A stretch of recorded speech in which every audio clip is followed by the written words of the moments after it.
کجورا leak میں ہوں. کجورا انتہائی خوبصورت جگہ ہے. یہ گاؤں جو ہے یہاں پہ دو بڑے لیکس ہیں, ایک اپر کجورا لیک اور ایک جو ہے لوور کجورا لیک.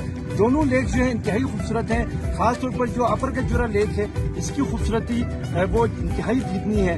اس کے چاروں طرف جو ہے پہاڑ ہے اور اس کے بیچ میں یہ پیالہ نما جھیل ہے, اور اس جھیل کے میں پانی کے اندراج اور پانی کے خاص کا جو ہے وہ خاص کوئی راستہ نہیں ہے, اس لیے اس جھیل کو بھی بلائنڈ لیک کہا جاتا ہے. انتہائی خوبصورت جھیل ہے. اس جھیل میں ٹراؤٹ مچھلی کا شکار ہوتا ہے اور بہت بڑی تعداد میں لوگ یہاں پہ ٹراؤٹ کی فشنگ کے لیے بھی آتے ہیں. اس کے علاوہ جو کجورا کا نالا ہے وہ بھی ٹراؤٹ کی فشنگ کے لیے بہت مشہور ہے. یہ جھیل اس کو دیکھنے کے لیے ہر سال یہاں پہ سینکڑوں ہزاروں کی تعداد میں ملکی اور غیر ملکی سیاح یہاں پہ آتے ہیں, اور اب سیزن شروع ہو چکا ہے اور سیاحوں کی آمد کا سلسلہ بھی شروع ہوا ہے. جو سیاحوں کی تعداد میں اضافہ ہوگا یہاں پہ ایکٹیویٹیز جو ہے بہت زیادہ بڑھے گی. I'm visiting Upper Kachura Lake and I really love it and I think everybody should visit it.